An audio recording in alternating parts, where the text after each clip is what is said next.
మొత్తానికి ఈ ఇయర్లోనే ఈగర్లీ వెయిట్ చేస్తున్న Avatar third part Fire and Ash ఫిల్మ్కి సంబంధించిన ఫస్ట్ ట్రైలర్ వచ్చేసింది. ఆల్రెడీ కొన్ని రోజుల ముందే ఈ ట్రైలర్ అనేది ఆన్లైన్లో లీక్ అయింది. థియేటర్స్లో కూడా చాలా మంది చూసేశారు. బట్ ఆ లీక్డ్ ఎందుకు చేద్దామని చెప్పి నేనే ఆగిపోయాను. ఇన్ఫాక్ట్ లీక్ అయిన ఆ ట్రైలర్ ఐమాక్స్ వెర్షన్లో విజువల్స్ కానీ ఆ రేషియో కానీ ఇంకాస్త అట్రాక్టింగ్గా కూడా ఉంది.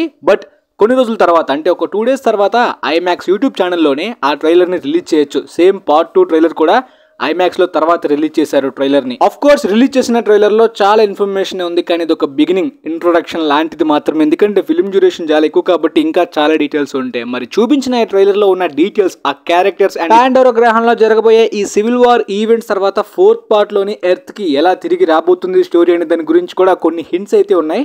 దానికన్నా ముందు మనం పార్ట్ 2 లోనే ఆల్రెడీ పాండోరా గ్రహం మొత్తం కూడా తిరిగి వచ్చేసాం. 70 to 80% చూసేసాం. మరి 3rd part లో చూడాల్సిన ఆ మెయిన్ యాష్ ట్రైబ్ గురించి కంప్లీట్ గా ఇందులో చూడబోతున్నాం. అండ్ ఆ యాష్ ట్రైబ్ కి ఉన్న ఎబిలిటీస్ గురించి కూడా. ఈ నావీ క్లాన్స్ లో different clans, for example land మీద ఉన్న ఈ అమటికాయాస్ ని మనం ఆల్రెడీ చూసేసాం. అండ్ సెకండ్ పార్ట్ లోని మెట్కాయనాస్ ని, అదే వాటర్ లో ఉండే క్లాన్ ని చూసాం. ఈ 3rd part లో మనం ఈ యాష్ ట్రైబ్ తో పాటు నోమాడ్స్, విండ్ ట్రేడర్స్ ని కూడా, అదే గాలిలో ఎగిరే ఆ కొత్త క్లాన్ ని కూడా చూడబోతున్నాం. సో కంప్లీట్ గా గాలిలోని, వాటర్ లోని అండ్ నిప్పుతోటి అండ్ ల్యాండ్ మీద, సో ఈ 4 క్లాన్స్ ని ఈ ఫిల్మ్ ద్వారా చూసేబోతున్నాం. ట్రైలర్ బిగినింగ్ లోని జే కొడుకు లోక్ తో పాటు రోనాల్డ్స్ కూతురు రేయా కలిసి ఈ హాలెలూయా మౌంటైన్స్ నుండి ఆ అండర్ వాటర్ లోని పార్ట్ 2 లో క్లైమాక్స్ లో జరిగిన ఆ బ్యాటిల్ తర్వాత మునిగిపోయిన ఆ షిప్ దగ్గరికి వెళ్తున్నారు. అంటే సొంతంగా వీళ్ళే ఏదో తెలుసుకుందామని చెప్పి. జేక్ ఎన్నిసార్లు తిట్టినా కూడా వాళ్ళ కొడుకు ఇలాంటి పనులు చేయడం మాండు. వీళ్ళిద్దరి మధ్యన లవ్ బాండింగ్ కూడా పార్ట్ 2 లోనే క్రియేట్ అయింది. అయితే రేయా ఇక్కడ చెప్పేది మన యాన్సెస్టర్స్ ని నమ్మాలని చెప్పి. అంటే చనిపోయే వాళ్ళందరూ కూడా ఈ ఏవా తోటి అండ్ ఈ ల్యాండ్ తోటే కనెక్ట్ అయి ఉంటారని చెప్పి నావీ ప్రజలు నమ్ముతారు. ఆ ఏవా తోటి స్ట్రాంగ్ కనెక్షన్ కిరీక్ ఉంది. అంటే ఈ పాండోరా గ్రహంలో ఉన్న ఆ నేచర్ అండ్ ఫోర్స్ తో తను లిటరల్లీ కనెక్ట్ కాగలదు. అందువల్లనే వీళ్ళతో పాటు తను కూడా వచ్చింది. అంటే లిటరల్లీ చనిపోయిన తన బ్రదర్ తో కాంటాక్ట్ అవ్వడానికి, ఏమైనా తెలుసుకోవడానికి వీళ్ళ ముగ్గురు ఇక్కడ ప్రయత్నిస్తున్నారా? ఆ టైంలోనే వీళ్ళకి హ్యూమన్స్ నుండి దగ్గరలోనే థ్రెట్ ఉందని తెలుసుకున్న తర్వాత మెట్కైనస్ యొక్క ప్లేస్ కూడా ఆ హ్యూమన్స్ కి తెలుసు కాబట్టి ఇప్పుడు వాళ్ళిద్దరూ కూడా సేఫ్ ప్లేస్ లో లేరు. వాళ్ళంతా కూడా విండ్ ట్రేడర్స్ ని అప్రోచ్ అవుతారు. అఫ్ కోర్స్ ఇప్పటిదాకా ఈ పాండోరా గ్రహంలోని గాలిలో ఎగిరే క్రియేచర్స్ గానీ ఆ వాటర్ లో ఉండే క్రియేచర్స్ చాలానే చూసాం మనం. కానీ ఈ బెలూన్ షేప్ లో ఉండేలాంటి డిఫరెంట్ క్రియేచర్స్ గాల్లో వేల్స్ లాగా ఎగురుతూ ఉండడం, ఇవి కేవలం ఈ విండ్ ట్రేడర్స్ దగ్గర మాత్రమే ఉంటాయంట. వీళ్ళు నొమాడిక్ ట్రావెలర్స్ లాంటి వాళ్ళంట. అంటే ఒక ఇల్లు వాకిలి కాకుండా అలా ట్రావెల్ చేస్తూనే ఉంటారంట ఈ క్రియేచర్స్ తోటి. అండ్ ఈ క్రియేచర్స్ ఎక్కువ కూడా లేవంట. ఈ యూనిక్ క్రియేచర్స్ ని వీళ్ళు మాత్రమే యూజ్ చేస్తారంట. అండ్ వీళ్ళ బిలీఫ్స్ కానీ వీళ్ళ కల్చర్ కానీ అంతా కూడా డిఫరెంట్ గా ఉంటుంది. కానీ కంప్లీట్ గా పాజిటివ్ సైడేనంట. వీళ్ళు మంచోలే. సో ఈ సీన్ లో లిటరల్లీ చూపించేశారు వాళ్ళు జేక్ ఫ్యామిలీని యాక్సెప్ట్ చేసినట్టు. అండ్ కిరి ఈ గాల్లో ఎగరడం చూసంతా కూడా తనకి బాగా నచ్చినట్టు. అంటే వీళ్ళే ఈ పాండోరా గ్రహంలో ఎంతవరకు ఇలాంటి క్రియేచర్స్ ని చూడలేదు, ఎక్స్పీరియన్స్ కూడా అవ్వలేదు. అదే పార్ట్ 2 లో మనం చూసిన ఆ పాయ్కాన్ మెట్కైనస్ క్లాన్ ని జేక్ కొడుకు ఎలా అయితే ఫ్రెండ్ చేసుకున్నాడో, మేబీ ఈ పార్ట్ లో ఇంకొక క్యారెక్టర్ ఆ క్రియేచర్ నా విధంగా ఓన్ చేసుకోవచ్చు క్లైమాక్స్ ఫైట్ కోసం. ఆ తర్వాత ఒక పెద్ద హిల్ వాల్కానోని మనకి చూపిస్తున్నారనమాట. ఆ ప్లేస్ లో జనరల్ క్వారిచ్ నడుచుకుంటూ వెళ్తున్నాడు ఆ దారిలోని. నిజంగా పాండోరా గ్రహంలోని ఇలాంటి లొకేషన్, అంటే ఇలాంటి క్లైమేట్, ఇలాంటి అట్మాస్ఫియర్ కూడా ఉందని ఇంతవరకు ఎవరు ఊహించుండరు. అంటే ఈ వాతావరణం అంత గ్రీనరీగా లేదు, మొత్తం ఒక వేస్ట్ ల్యాండ్ లాగా, ఎందుకు పనికిరానట్టు, అంటే భూమిలో సారవంతం లేనట్టు, ఆ వాల్కనిక్ ఎరప్షన్ ద్వారా ఎఫెక్ట్ అయినట్టు. ఇక్కడ క్లైమేట్ కానీ టెంపరేచర్ కానీ నేచర్ అంతా కూడా చాలా డిఫరెంట్గా ఉన్నట్టు. ఆ దారిలోనే ఈ జనరల్ క్వారిచ్ యాష్ విలేజ్ దగ్గరికి వెళ్తున్నాడు ఈ యాష్ ట్రైబ్ ని మీట్ అవడానికి. ఆ వాతావరణం, ఆ లొకేషన్ కి తగ్గట్టే ఆ పీపుల్స్ బిహేవియర్ కూడా అలానే ఉంటుంది. ఈ యాష్ ట్రైబ్ కంప్లీట్ గా గ్రే షేడ్స్ ఉండేలాంటి నావీ క్లాన్ అనమాట.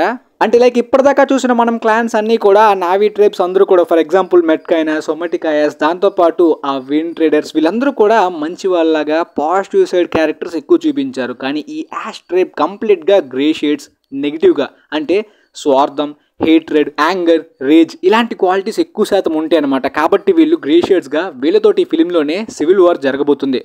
అసలు ఈ క్లాన్, అదే ఈ యాష్ ట్రైబ్ ఎప్పటి నుండో పాండోరా గ్రహంలో ఉన్నారు, కానీ ఇప్పుడే యుద్ధం ఎందుకు వస్తున్నారు, ఇప్పుడే ఈ మిగతా క్లాన్స్ తో వాళ్ళకి పడకపోవడం ఏంటి అనే డౌట్ మీకు రావచ్చు. వన్స్ ఈ లొకేషన్ ని మీరు క్లియర్ గా అబ్జర్వ్ చేసినట్టయితే ఆ వాల్కైనో దగ్గర ఈ యాష్ ట్రైబ్ లాగా కంప్లీట్ గా గ్రీనరీ అంతా కూడా లేకుండా ఒక వేస్ట్ ల్యాండ్ లాగా మిగలడం మాత్రమే కాదు, వాళ్ళు ఉంటున్న ఆ యాష్ విలేజ్ దగ్గర ఒక పెద్ద హోమ్ ట్రీ ఉండేది.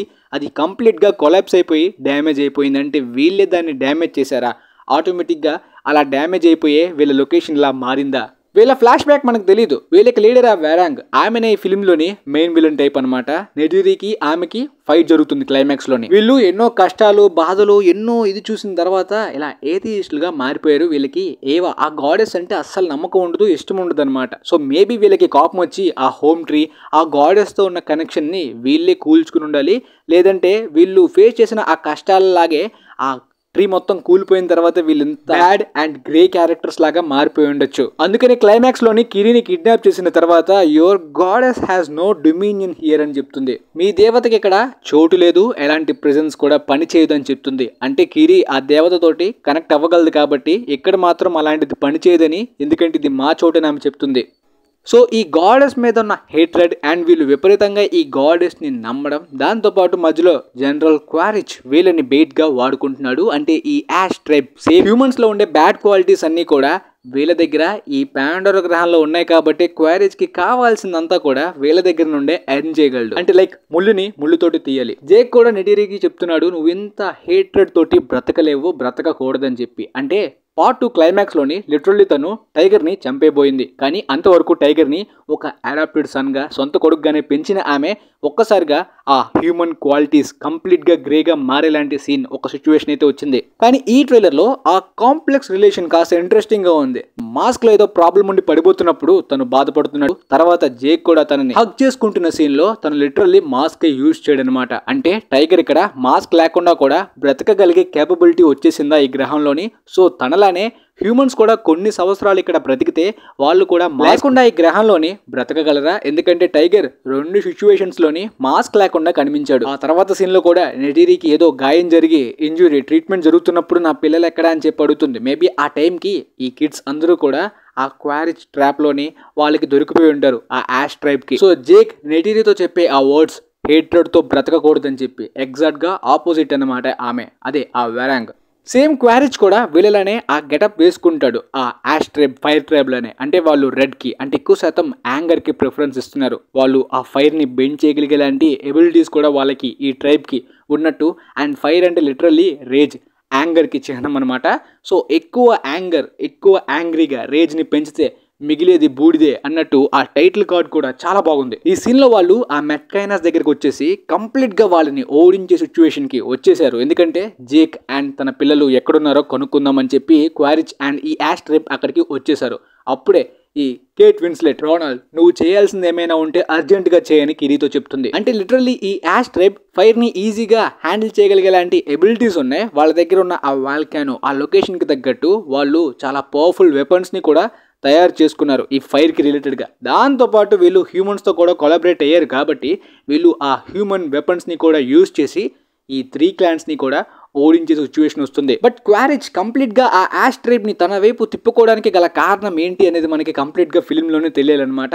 ఈ యాష్ ట్రైబ్ అయితే మాత్రం వీళ్ళని ఓడించిన తర్వాత క్వారిచ్ వాళ్ళ పిల్లల్ని కిడ్నాప్ చేసిన తర్వాత మేబీ ఓన్లీ జేక్ ని మాత్రమే అరెస్ట్ చేస్తాడు. అంటే ఓన్లీ ఈ యాష్ ట్రైబే కాదు, లిటరల్లీ ఈ ఆర్డీఏ ఈ హెల్స్ గేట్ దగ్గర హ్యూమన్ బేస్ ఉంటుంది కదా, వాళ్ళు ఈసారి సైన్యం చాలా పెద్దగా వస్తుందన్నమాట. అంటే అండర్ వాటర్లోని waterborne and airborne ఈ 2 విధాల ఫైట్స్ కూడా ఈ ఫిల్మ్లో ఉండబోతున్నట్టు జేమ్స్ కెమెరాన్ గారు చెప్పారు. అంటే పెద్ద పెద్ద షిప్స్ అయితే మిలిటరీ అంతా కూడా వస్తుందంట ఈ సినిమాలో. కానీ జేక్ని ఇక్కడ అరెస్ట్ చేసిన తర్వాత ఈ హెల్స్ గేట్ దగ్గర వీళ్ళందరూ కూడా ఫ్లాషెస్ వేస్తున్నారు. అంటే అక్కడ మొబైల్స్ పనిచేస్తున్నాయా లేదంటే ఓన్లీ లైట్స్ వేసి జేక్ అంటే హ్యూమన్ ఇప్పుడు ఏలియన్ గా మారాడు, నాయకుడు అయ్యాడని చెప్పి అక్కడ వాళ్ళందరూ వింతగా చూస్తున్నారా? ఈ క్లైమాక్స్ బ్యాటిల్ తర్వాత ఈ సీన్ తర్వాతనే ఈ నావీ ట్రైబ్ గాని అంటే ఈ పాండోరా నుండి మళ్ళీ స్టోరీ అంతా కూడా ఎర్త్ కి షిఫ్ట్ అవ్వడానికి స్ట్రాంగ్ కనెక్షన్ అయితే ఉంటుంది. ఇదే బిగ్ హింట్ అనమాట. అంటే చాలా మంది హ్యూమన్స్ ఇక్కడ ఉన్నారు కదా, ఆ ఫ్యూచరిస్టిక్ హ్యూమన్స్ కానీ ఆ ఫ్యూచరిస్టిక్ ఎర్త్ సిచ్యువేషన్ కంప్లీట్గా డ్యామేజ్ అయిపోయిన సిచ్యువేషన్కి వచ్చేసిందంట. అదంతా కూడా మనం 4th పార్ట్లో చూడబోతున్నామంట. అంటే 3rd పార్ట్ ఎండింగ్కి ఆ గ్లింప్స్ లాంటిది మనకైతే చూపించవచ్చు. ట్రైలర్లో కనిపించే విజువల్స్ కానీ ఆ ఫ్రేమ్స్ కానీ లిటరల్లీ మన ల్యాప్టాప్కి కానీ మొబైల్స్కి కానీ వాల్ పేపర్ లాగా పెట్టుకునే లాంటి విజువల్స్ చాలానే ఉన్నాయి. కానీ ఈ షాట్ నాకు బాగా నచ్చింది. అంటే స్పిల్బర్గ్ గారి ఈటీ పోస్టర్ గుర్తొచ్చింది. సో ఇక్కడ టైగర్ అండ్ కిరి వీళ్ళిద్దరు కూడా దొరికిపోయి ఉండొచ్చు. టూక్, లోక్ వీళ్ళైతే సేఫ్ అయి ఉండొచ్చు. అంటే టైగర్ కోసమా లేదంటే వాళ్ళ పిల్లల కోసమే ఇక్కడ జేక్ కి క్వారిచ్ కి మళ్ళీ ఫైట్ జరుగుతుంది. కానీ ఈసారి ఈ డ్రాగన్ని అవతార్ 1లో చూసిన ఆ టోరుక్ని ఇప్పుడు తన కొడుకు లోహాక్ హ్యాండిల్ చేస్తాడా, అంటే తను రైడ్ చేసి టోరుక్ మొక్తోగా మారుతాడా? ఈ విధంగా క్లైమాక్స్ బ్యాట్లే కాదు, సినిమాలోని అన్ఎక్స్పెక్టెడ్ సిచ్యువేషన్స్ అయితే చాలా చోట్ల ఉంటాయని జేమ్స్ కెమెరాన్ గారు చెప్పారు. ఆ అన్ఎక్స్పెక్టెడ్ సిచ్యువేషన్స్ వల్ల ఎమోషనల్ యాంగిల్ కూడా ఈ థర్డ్ పార్ట్లో ఎక్కువగా పెరిగింది కంప్లీట్గా ఈ 3 పార్ట్స్లోని. అండ్ చూసిన టెస్ట్ స్క్రీనింగ్ లో ఆల్రెడీ చూసిన వాళ్ళు కూడా ఇదే చెప్తున్నారు. అంటే ఈ కాంప్లెక్స్ ఎమోషన్ ఈ సివిల్ వార్ తో పాటు ఈ adapted father and biological father వీళ్ళిద్దరు కూడా కొట్టుకుంటారు టైగర్ ని సేవ్ చేయడానికి. టైగర్ కంప్లీట్ గా నావీ ప్రజల్లానే మాస్క్ లేకుండా బ్రతికేస్తున్నాడు, కంప్లీట్ గా చిన్నప్పటి నుండి అన్ని నేర్చుకున్నాడు. సో మరి వాడు ఎవరికి సపోర్ట్ చేస్తాడు? ఫైనల్ గా ఈ యాస్ట్రేప్ ఎలా మారుతారు? అంటే హ్యూమన్స్ తో ఒక ఒప్పందానికి వస్తారా, లేదంటే వాళ్ళు కూడా లాస్ట్ కి తిరగబడతారా? అంటే వీళ్ళు మళ్ళీ ఈ నావీ క్లాన్స్ తోటి కలుస్తారా, లేదంటే హ్యూమన్స్ ని కూడా ఓడించేస్తారా? ఇలాంటి మూమెంట్స్ అయితే చాలానే ఉంటాయి. సో మరి ఎర్త్ కి ఎలా లీడ్ చేస్తారనే ఒక స్మాల్ హింట్ అయితే ట్రైలర్ లోని ఇచ్చారు. దాంతో పాటు క్లైమాక్స్ లో థర్డ్ పార్ట్ లోని గట్టిగా ఇవ్వబోతున్నారు. సో ఫోర్త్ పార్ట్ రావడానికి అయితే చాలా గ్యాప్ ఉంటుంది. ఇక ఫిఫ్త్ పార్ట్ అంటే కంప్లీట్ గా ఈ ఏవా గాడెస్ గురించి అనమాట. అంటే నిజంగా ఈ దేవత అనేది మాత్రం మిత్ కాదు ఈ సినిమాలోని. ఈ వరల్డ్ బిల్డింగ్ లో కానీ ఈ స్టోరీలో కానీ ఆ దేవత అయితే నిజంగా ఉంది. ఆ దేవతకి కిరీకి ఉన్న కనెక్షన్ ఏంటి, అసలు ఆ దేవత చూడడానికి ఎలా ఉంటుంది, ఈ గ్రహంతో ఆమెకున్న కనెక్షన్ ఏంటి, ఆమె వస్తే ఎలా ఉంటుంది, అంటే మొత్తం యుగాంతం వచ్చేస్తున్న టైంలోని అంటే ఎర్త్కి కానీ పాండోరాకి కానీ అప్పుడు లిటరల్లీ ఒక దైవావతారం లాగా మేబీ ఆ విధంగా క్లైమాక్స్ అయితే ఎండింగ్ ఈ ఫ్రాంచైజ్కి ఉండొచ్చని అనుకుంటున్నాను నేను. ఎందుకంటే ఈ యాస్ట్రేబ్ ఉన్న చోట నేచర్ అంతా చచ్చిపోయింది, నేచర్ ఉన్న చోట మాత్రమే ఏవా కనెక్ట్ అయి ఉంటుంది. సో పాండోరాలోని కేవలం ఈ యాస్ట్రేబ్ ఉన్న లొకేషన్స్ కానీ ఆ ఏరియాస్ చాలా తక్కువ కాబట్టి ఆ నేచర్ చనిపోయిన తక్కువ చోట్ల మాత్రమే ఈ ఏవా ఉండదు. రిమైనింగ్ ఈ నేచర్ ఉన్న ప్రతి చోట కూడా ఆ ఏవా కనెక్ట్ అయి ఉంటుంది గ్రహానికి. చూద్దాం మరి లేడీ విలన్ వరాంగ్ ఈ యాస్ట్రేబ్ కి న్యూ క్యారెక్టర్ ఎలా ఉండబోతుందో. అండ్ ఇప్పటిదాకా నెటీరి ఒక వారియర్ క్వీన్ గా పవర్ఫుల్ గా చూపించారు, కానీ ఆ హేట్రెడ్ ని రేజ్ ని తగ్గించుకొని ఈసారి ఆ ప్యూర్ నావీలా ఎలా బ్యాటిల్ చేయబోతుంది, తన పిల్లల్ని అండ్ తన భర్తని ఎలా సేవ్ చేసుకోబోతుందో చూద్దాం. మొత్తానికి మీకైతే ఈ ట్రైలర్లో ఉన్న డీటెయిల్స్ అన్ని అర్థమయ్యాయి అనుకుంటున్నాను. ఇంకేమైనా డీటెయిల్స్ నేను మిస్ అయినట్టు అనిపిస్తే కామెంట్ సెక్షన్లో కానీ ఇన్స్టాలో కానీ అడగండి. మాక్సిమం నేను రిప్లై ఇవ్వడానికి క్లారిటీ ఇవ్వడానికి అయితే ప్రయత్నిస్తాను. సో మొత్తానికి నాకైతే కంప్లీట్గా అర్థమైంది, ఒక క్లారిటీ అయితే వచ్చింది. తర్వాత ఇంకా చాలా డీటెయిల్స్ రాబోతున్నాయి, వాటి గురించి కూడా మాట్లాడుకుందాం. వీలైతే ఈ వీడియోని మీ ఫ్రెండ్స్లో డౌట్స్ ఉన్న వాళ్ళకి కూడా షేర్ చేయండి, వాళ్ళకి కూడా మేబీ యూజ్ అవ్వచ్చు. లైక్ అవతార్ ఫ్యాన్స్, ఈ పాండోరా గ్రహానికి బాగా బిగ్ ఫ్యాన్స్ నచ్చే వాళ్ళకి. And thanks for watching guys.